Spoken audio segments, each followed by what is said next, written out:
મિત્રો, આજે હું તમને પાવાગઢમાં આવેલ અન્નક્ષેત્ર અને વિશ્રામગૃહ વિશે માહિતી આપવાનો છું, તો વિડીયોમાં અંત સુધી બન્યા રહો.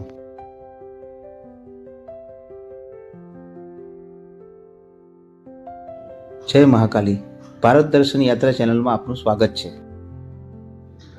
આપણે અત્યારે શક્તિ દ્વાર પર છીએ. શક્તિ દ્વાર પરથી માં કાલિકાના દર્શન માટે જતા માર્ગ પર ભક્તોને આશરે 250 થી 300 સીડીઓ ચડવી પડે છે.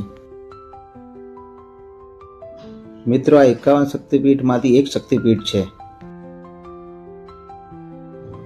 મિત્રો, પાવાગઢનો ફૂલ વિડીયો ટૂંક સમયમાં આવશે, તો ચેનલને સબસ્ક્રાઇબ કરવાનું ભૂલતા નહીં. ચાલો મિત્રો, હવે આપણે લઈશું માતાજીનો ભોજન પ્રસાદ. મિત્રો, શ્રી કાલિકા માતાજી મંદિર ટ્રસ્ટ પાવાગઢ સંચાલિત શ્રી અન્નપૂર્ણા ભવન દુધિયા તળાવ નજીક આવેલું છે, જ્યાં માતાજીનો સાત્વિક ભોજન પ્રસાદ ભક્તોને પીરસવામાં આવે છે. આ પવિત્ર ભોજનાલય અને વિશ્રામગૃહ ચૈત્ર મહિનાના પહેલા નોરતે અર્થાત 30/3/2025 રોજ ભક્તો માટે શરૂ કરવામાં આવ્યું હતું. મિત્રો, અહીંયાથી ભોજન પ્રસાદ માટે ટોકન લેવામાં આવે છે.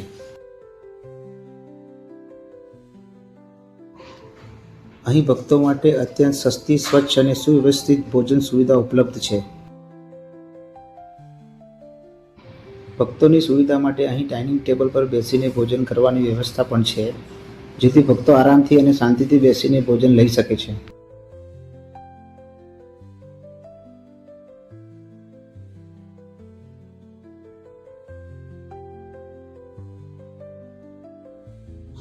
અહીંયા સવારે 7 થી 9 વાગ્યા સુધી નાસ્તો મળે છે અને બપોરે 11 થી 2 વાગ્યા સુધી જમવાનું મળે છે, જે ફક્ત ને ફક્ત 20 રૂપિયામાં પ્રતિ વ્યક્તિના દરે મળી રહે છે. જય કાલિકામાં.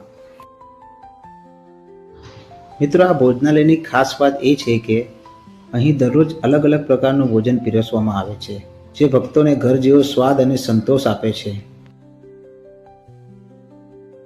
20 રૂપિયામાં અહીં અનલિમિટેડ ભોજન પ્રસાદ મળે છે. ભોજન પ્રસાદ ગ્રહણ કર્યા બાદ અહીં પાણીની સુવિધા પણ કરવામાં આવેલ છે.